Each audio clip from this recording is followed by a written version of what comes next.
ನೋಡಿ ಸ್ನೇಹಿತರೆ, ತುರುವೇಕೆರೆ ತಾಲೂಕು ತವರೇಕೆರೆ ಗ್ರಾಮದ ದಾನಪ್ಪಣ್ಣವರ ತೋಟ. ಮೊನ್ನೆ ಈಗ 20 ದಿವಸದಲ್ಲಿ ನಾವು ವೈರಸ್ಸನ್ನು ಏನು ತೋಟಕ್ಕೆ ಕೊಟ್ಟಿದ್ವೋ, ಬಿರ್ಲಾ ಅವರ ಬಯೋಫಿಟ್ಟನ್ನು, ಕಂಪನಿಯ ಬಯೋಫಿಟ್ಟನ್ನು ಏನು ಕೊಟ್ಟಿದ್ವೋ, ಇವತ್ತು ಅದೇ ಬಯೋಫಿಟ್ಟು ಇವತ್ತು ಏನು ನೋಡಿ, ರಸ ಹೊಡಿತಿದ್ದ ಮರ ಫುಲ್ ಡ್ರೈ ಆಗಿದೆ ನೋಡಿ. ಕಂಪ್ಲೀಟ್ ಕಾಣ್ತಾ ಇದೆ ನೋಡಿ, ಫುಲ್ಲು ಡ್ರೈ ಆಗಿದೆ. ಯಾವುದೇ ಥರದ ಒಂದು ಚೂರು ರಸ ಬರ್ತಾಯಿಲ್ಲ ನೋಡಿ, ಎಷ್ಟು ನೀಟಾಗಿ ಡ್ರೈ ಆಗಿದೆ ಅಂತ ನಿಮಗೆ ತೋರಿಸ್ತಾ ಇದ್ದೀನಿ. ಇವತ್ತೇನಾಗಿದೆ ಅಂದರೆ, ಈ ಮರಗಳು ಫುಲ್ಲು ಹೋಗಿದ್ದು, ಇವತ್ತೇನು ರಸ ಫುಲ್ ಹರಿತಾ ಇತ್ತು, ಇವತ್ತು ಡ್ರೈ ಆಗಿ ಫುಲ್ ಮಬ್ಬು ಬರ್ತಾಯಿದೆ ನೋಡಿ. ಎಷ್ಟು ನೀಟಾಗಿ ಡ್ರೈ ಆಗಿದೆ, ಒಣಗಿದೆ, ಎಷ್ಟು ಕ್ಲಿಯರಾಗಿ ಆಗಿದೆ. ಮರನೂ ಅಷ್ಟೇ ಎಷ್ಟು ಚುರುಕಾಗಿ ಕಾಣ್ತಾ ಇದೆ ಅಂದರೆ ಅಷ್ಟು ತುಂಬ ಅದ್ಭುತವಾಗಿ ಕಾಣುತ್ತೆ. ಯಾವತ್ತೂ ಸ್ನೇಹಿತರೆ, ಇವತ್ತು ಏನು ಬಿರ್ಲಾ ಅವರ ಬಯೋಫಿಟ್ ಏನಿದೆ, ಇವತ್ತು ಕಂಪನಿ ಇವತ್ತು ಈ ವೈರಸ್ಗೋಸ್ಕರ ಮಾಡಿರೋಂಥ ಕಂಪನಿ ತೆಂಗಿನ ಮರವನ್ನು ಮತ್ತು ಅಡಿಕೆ ಮರವನ್ನು ಬೆಳೆಯುವ ನಮ್ಮ ಯಾವುದೇ ರೈತರಿಗೂ ಸಹಿತ ಅನ್ಯಾಯವಾಗದಂತೆ ಒಳ್ಳೆ ಇಳುವರಿ ಬರೋದಕ್ಕೆ ಮಾಡ್ತಾ ಇರೋಂಥ ಸನ್ನಿವೇಶ. ಏಕೆಂದರೆ ಇವತ್ತು ಎಷ್ಟು ಜನ ಇವತ್ತು ರೈತರು ರಸ ಹೊಡೆದು ಮರಗಳನ್ನು ಕಳ್ಕೊತಾ ಇದ್ದಾರೆ. ಇವತ್ತು ಆ ಮರಗಳೆಲ್ಲ ತುಂಬ ಚೆನ್ನಾಗಿ ಅದ್ಭುತವಾಗಿ ಬೆಳವಣಿಗೆ ಆಗ್ತಾಯಿದೆ ಸ್ನೇಹಿತರೆ. ನೋಡಿ, ತೋರಿಸ್ತಾ ಇದ್ದೀನಿ, ಎಲ್ಲ ಮರಗಳನ್ನು ತೋರಿಸ್ತಾ ಇದ್ದೀನಿ, ಎಷ್ಟು ನೀಟಾಗಿ ಬದಲಾವಣೆ ಆಗ್ತಾಯಿದೆ ಅಂತ ನೋಡಿ ಸ್ನೇಹಿತರೆ. ಇವತ್ತು ಅವಕ್ಕೆ ಡೆವಲಪ್ಮೆಂಟನ್ನು ಕೊಡ್ತಾಯಿದ್ದೀವಿ. ಆಲ್ರೆಡಿ ಇವತ್ತು ಡೆವಲಪ್ಮೆಂಟನ್ನು ಕೊಟ್ಟು ಅದನ್ನು ಮುಂದಿನ ಏನು ಕಜ್ಜಿಕಾಯಿ ಬರುತ್ತೆ, ಮತ್ತು ಏನು ಇವತ್ತು ಗರಿಯೆಲ್ಲ ಹಿಳೆ ಬೀಳ್ತವೆ, ಮತ್ತು ಏನು ಇವತ್ತು ರೋಗ ಎಲ್ಲ ಮುಕ್ತವಾಗಿ ಇವತ್ತು ಮುಂದೆ ಅನುಕೂಲ ಏನಾಗಬೇಕು, ಈಗ ಡೆವಲಪ್ಮೆಂಟ್ ಏನಾಗಬೇಕು, ಮತ್ತು ಒಳ್ಳೆಯ ಇಳುವರಿ ಬರಬೇಕು, ಎಷ್ಟು ಕಜ್ಜಿಕಾಯಿ ಹೋಗಿ ಇವತ್ತು ಒಳ್ಳೆ ರೌಂಡಾಗಿ ಬಂದು ಒಳ್ಳೆ ತಿರುಳು ಮಂದವಾಗಿ ಬರಬೇಕು. ಆ ಕಾಯಿ ಬರೋದ್ರಿಂದವ ಇಳುವರಿ ಜಾಸ್ತಿ ಆದರೆ ರೈತರು ಎಷ್ಟು ಚೆನ್ನಾಗಿ ಖುಷಿ ಪಡ್ತಾರೆ ನೋಡಿ. ನೋಡಿ, ಇದು ಸುಟ್ಟಿದ್ರು ಸ್ನೇಹಿತರೆ, ನೋಡು, ಹಾಗೂ ಸಹಿತ ರಸ ಬರ್ತಲೇ ಇತ್ತು ನೋಡಿ ಸ್ನೇಹಿತರೆ. ಸುಟ್ಟರೂ ಸಹಿತ ಮರವ ಏಕೈಕಿ ಹೋಗಿ ಸುಟ್ಟುಬಿಡ್ತಾರೆ. ಸುಟ್ಟಾಗ ರಸ ಬರ್ತಲೇ ಇತ್ತು ನೋಡಿ. ಈಗ ಎಷ್ಟು ಡ್ರೈ ಆಗಿದೆ ನೋಡಿ, ನಿಮಗೆ ಗೊತ್ತಾಗ್ತಾಯಿದೆ. ಮರ ಕ್ಲಿಯರಾಗಿ ಕಾಣ್ತಾ ಇದೆ ನೋಡಿ. ನೋಡಿ, ಮೇಲ್ಗಡೆ ರಸ ಬಂದಿತ್ತು ನೋಡಿ, ಅಲ್ಲಿ ನೋಡಿ, ಇಲ್ಲಿ ಅಲ್ಲಿ ಆ ಸುಳಿಯಿಂದ ಸ್ವಲ್ಪ ಒಂದು 10 ಅಡಿ ಅಂಭಾಗದಲ್ಲಿ ರಸ ಬಂದಿತ್ತು ನೋಡಿ. ಇವಾಗ ನೋಡಿ, ಅದು ಫುಲ್ ಡ್ರೈ ಆಗಿದೆ.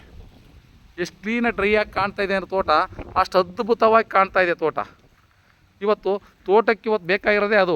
ಇವತ್ತು ಯಾವತ್ತು ನಾವು ರಸ ಹೊಡೆದಂಥ ಸ್ಟಾಪ್ ಆಗುತ್ತೋ ಅವತ್ತು ಯಾವತ್ತು ಮರ ಉಳಿತವೆ ಅಂತ ನಮಗೆ ಅವರೇಜ್ ಬಂದ್ಬಿಡುತ್ತೆ. ರೈತರಿಗೆ ಬೇಕಾಗಿರೋದು ರಸ ಹೊಡಿತಾ ಇದೆ ಅಂದರೆ ಸುಳಿ ಬಿದ್ದೋಗುತ್ತೆ, ಇಷ್ಟೇ ನಮ್ಮ ಕತೆ, ನಮ್ಮ ತೋಟದ ಗಿಡಗಳೆಲ್ಲ ಹೋಗ್ಬಿಡ್ತವೆ ಅನ್ನೋ ಭರವಸೆಲಿರ್ತಾರೆ. ಆದರೆ ಇವತ್ತು ಏನಾಗಿದೆ ಅಂದರೆ ನೋಡಿ, ನಮ್ಮ ಏನು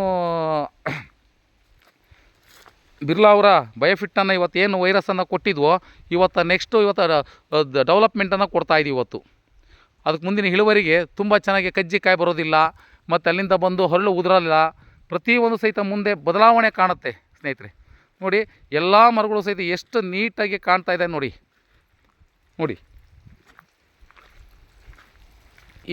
ಈ ಮರ ಎಷ್ಟು ರಸ ಹೊಡೆದು ಬುಡದಲೆಯ ಇಷ್ಟು ಹೋಗಿತ್ತು, ಇವತ್ತು ಏನು ಕ್ಲಿಯರ್ ಡ್ರೈ ಆಗಿದೆ ನೋಡಿ. ನಿಮಗೆ ತೋರಿಸ್ತಾ ಇದ್ದೀನಿ, ಇಲ್ಲಿ ಫುಲ್ ಡ್ರೈ ಆಗಿದೆ, ಕಂಪ್ಲೀಟ್ ಕ್ಲೀನ ಮರ ಚುರುಕ ಕಾಣ್ತಾ ಇದೆ ನೋಡಿ. ಈಗ ಎಷ್ಟು ಕ್ಲಿಯರಾಗಿ ಕಾಣ್ತಾ ಇದೆ ನೋಡಿ. ಅವ್ರನ್ನೇ ಸಹಿತ ಈಗ ಮಾತಾಡ್ಸೋಣ, ಏನಾಗಿದೆ ಅನ್ನೋದು ಅವರು ಹೇಳ್ತಾರೆ ರೈತರು. ಇವತ್ತು ಧನಪಣ್ಣರೇ, ಇವತ್ತು ನಿಮ್ಮ ತೋಟಕ್ಕೆ ವೈರಸ್ ಕೊಟ್ಟಿದ್ದು, ಇವತ್ತು ನಿಮ್ಗೆ ವೈರಸ್ ಕೊಟ್ಟಾಗಿ ನಿಮಗೆ ಯಾವ ಥರ ರಿಸಲ್ಟ್ ಗೊತ್ತಾಗ್ತಾ ಇದೆ, ಏನಾಗ್ತಾ ಇದೆ, ಅದ್ರ ಬಗ್ಗೆ ಒಂಚೂರು ಮಾಹಿತಿ ಕೊಡಿ.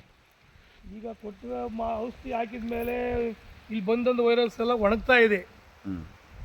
ಯಾವ್ದು ಈಚೆ ಕಡೆಗೆ ಅಂಟು ಥರ ಬತ್ತಿತ್ತೋ ಅದೆಲ್ಲ ಒಣಗಿದೆ. ಈಗ ಡ್ರೈ ಆಗ್ತಾ ಇದೆ. 15 ದಿವಸಕ್ಕೆ ಆಗುತ್ತೆ ಹೇಳಿದ್ರು, 20 ದಿನಕ್ಕೂ 15 ದಿವಸಕ್ಕೆ ಆಗಿದ್ದು, ಇವತ್ತಿಗೆ 20 ದಿನ ಆಯಿತು, ಪೂರ್ತಿ ಡ್ರೈ ಆಗಿದೆ. ಈ ಮರಗಳು ಸ್ವಲ್ಪ ಆರೋಗ್ಯ ಕಾಣ್ತಾವೀಗ ಸ್ವಲ್ಪ, ಯಾಕೆ ರಸ ಇದು ಇಂಪಾರ್ಟೆಂಟ್ ಆಗಿ ಕಾಣ್ತಾ ಇದೆ. ರಸ ಒಣಗ್ತಾ ಇರೋದೆಲ್ಲ ಹೌದು, ಪೂರ್ತಿ ಒಣಗಿದೆ, ಪೌಡರ್ ತರ ಆಗ್ತಾ ಇದೆ. ಈಗ ತಿರ್ಗಿ ಎಕ್ಸ್ಟ್ರಾ ಏನು ರಸ ಯಾವುದು ಬರ್ತಾ ಇಲ್ಲ. ಈಗ ಹೊಸ ಇಂಪ್ರೂವ್ಮೆಂಟ್ ಸ್ವಲ್ಪ ಡೆವಲಪ್ಮೆಂಟ್ ಕೊಡ್ತಾ ಇದೀವಿ. ಇವತ್ತು ಕೊಡ್ತಾ ಇದೀವಿ. ಇವಾಗ ಡೆವಲಪ್ಮೆಂಟ್ ಕೊಡ್ತಾ ಇದೀವಿ. ಈಗ ಏನಂದ್ರೆ ಕಜ್ಜಿಕಾಯಿ ಬರ್ದಂಗೆ ಮತ್ತು ಹಳ್ಳು ಉದ್ರದಂಗೆ ನೀಟಾಗಿ ಇಳುವರಿ ಜಾಸ್ತಿ ಆಗೋದಕ್ಕೆ ಡೆವಲಪ್ಮೆಂಟ್ ಕೊಡ್ತಾ ಇದೀವಿ. ಈಗ ನಮಗೆ ಮರ ಹೋಗುತ್ತೆ ಅನ್ನೋ ಒಂದು ಇದ್ದಿದ್ದಂತ ಹಳುಕು, ಮರ ಹೋಗುತ್ತೆ ಅನ್ನೋ ಭರವಸೆಗೆ ನಾವು ಫಸ್ಟ್ ಈಗ ಮಾಡಿಸಿದ್ದನ್ನ ಮರ ಇಂಪ್ರೂವ್ಮೆಂಟ್ಗೆ ಇರ್ಲಿ, ಆಮೇಲೆ ಇಲ್ಲಿ ಮರ ಉಳ್ಕೊಳ್ಳಿ ಸದ್ಯಕ್ಕೆ ಅನ್ನೋ ಮಟ್ಟದಲ್ಲಿ ಮಾಡಿಸಿದ್ದು. ಹೌದು, ಈಗ ಮರ ಉಳಿಬೇಕಾಯ್ತು, ಪರಿಸ್ಥಿತಿ ಬಂದಿದೆ. ಈಗ ನಮಗೆ ಧೈರ್ಯ ಬಂದಿದೆ, ಈ ಮರ ಉಳ್ಕೊಳ್ಳುತ್ತೆ, ಯಾವುದೇ ಕಾರಣಕ್ಕೂ ಅದು ಹೋಗಲ್ಲ ಅನ್ನೋ ಒಂದು ಭರವಸೆ ಬಂದಿದೆ ಪೂರ್ತಿ. ಈಗ ನೆಕ್ಸ್ಟ್ ನಮ್ಗೆ ಏನಿದ್ರು ಡೆವಲಪ್ಮೆಂಟ್ ಬಂದು ಮುಂದಿನ ಅನುಕೂಲ ಆಗಬೇಕು. ಈಗ ಏನು ಅಂದ್ರೆ ಈ ಕಜ್ಜಿಕಾಯಿ ಹೋಗ್ಬೇಕು, ಹಳ್ಳುದರ ಸ್ಟಾಪ್ ಆಗಬೇಕು, ಮತ್ತೆ ಒಳ್ಳೆ ಇಳುವರಿ ಬರ್ಬೇಕು. ನಮಗೆ ಇಳುವರಿ ಬಂದರೆ ಅಲ್ಲಿ ನಮ್ಮ ತೋಟ ಸಮೃದ್ಧಿ ಆಗುತ್ತೆ. ಇಡೀ ನಮ್ಮ ಪ್ಲಾಟ್ ಎಷ್ಟೈತೆ ಎಲ್ಲದಕ್ಕೂ ಮತ್ತೆ ಮಾಡಿಸಕ್ಕೆ ರೆಡಿ ಮಾಡ್ತಾ ಇದ್ದೀವಿ. ಈಗ ಏನಂದರೆ ಈಗ ರೆಡಿ ಮಾಡ್ತಾ ಇರೋದೊಂದು ಆಯಿತು. ಇನ್ನು ಮುಂದೆ ಇದಕ್ಕೆ ನಾವು ಕೋಳಿ ಗೊಬ್ಬರ ಆಗಲಿ, ಕುರಿ ಗೊಬ್ಬರ ಆಗಲಿ, ಕೊಟ್ಟಿಗೆ ಗೊಬ್ಬರ ಆಗಲಿ, ಮಣ್ಣಾಗಲಿ ಯಾವುದೂ ಸಹಿತ ಹೊಡೆಯೋ ಅವಕಾಶವಿಲ್ಲ. ನಮ್ಮ ಬಿರ್ಲಾ ಏನು ಬಯೋಫಿಟ್ ಇದೆ ಇದನ್ನು ಕೊಟ್ಕೊಂಡು ಹೋದ್ರೂ ಸಾಕು, ವರ್ಷಕ್ಕೆ 2 ಸರಿ ಕೊಟ್ಟರು ಸಾಕು. ಈಗ ಕೊಟ್ಟಿದ್ದೀರಾ, ಇನ್ನು ಬರೀ ಡೆವಲಪ್ಮೆಂಟ್ಗಳು ಅಷ್ಟೇ. ವೈರಸ್ಸು ಲೈಫಲ್ಲಿ ಒಂದೇ ಸರಿ ಕೊಡೋದು ಕೊಟ್ಟಾಗಿದೆ. ಇನ್ನು ತಿರ್ಗಿ ವೈರಸ್ ಕೊಡೋಂಥ ಅವಶ್ಯಕತೆ ಇಲ್ಲ. ಇನ್ನೇನಿದ್ರು ಮುಂದಿನ ದಿನಗಳಲ್ಲಿ 6 ತಿಂಗಳಿಗೆ ಒಂದು ಸರಿ ನೀವು ಡೆವಲಪ್ಮೆಂಟ್ ಕೊಟ್ಕೊಂಡು ಹೋಗಿ ಸಾಕು. ನೀವು ಯಾವುದೇ ಕೊಟ್ಟಿಗೆ ಗೊಬ್ಬರ ಆಗಿರ್ಬೋದು, ಕುರಿ ಗೊಬ್ಬರ ಆಗಿರ್ಬೋದು, ಕೋಳಿ ಗೊಬ್ಬರ ಆಗಿರ್ಬೋದು, ಮಣ್ಣು ಆಗಿರ್ಬೋದು, ಫರ್ಟಿಲೈಸರ್ ಆಗಿರ್ಬೋದು, ಯಾವುದು ಹೊಡೆಯೋದು ಬೇಕಾಗಿಲ್ಲ, ಯಾವುದು ಹಾಕೋದು ಬೇಕಾಗಿಲ್ಲ ನಿಮ್ಮ ತೋಟಕ್ಕೆ. ಇದನ್ನೇ ವರ್ಷಕ್ಕೆ 2 ಬಾರಿ ಕೊಟ್ಕೊಂಡು ಹೋದರೆ ನಿಮಗೆ ಖರ್ಚು ಕಡಿಮೆ ಬರುತ್ತೆ ಮತ್ತು ಇಳುವರಿನೂ ತುಂಬ ಚೆನ್ನಾಗಿ ಬರುತ್ತೆ. ಆಗ್ಬೋದಾ? ಆಗಬಹುದು. ಸರಿ ಸರ್, ಓಕೆ, ಥ್ಯಾಂಕ್ ಯು.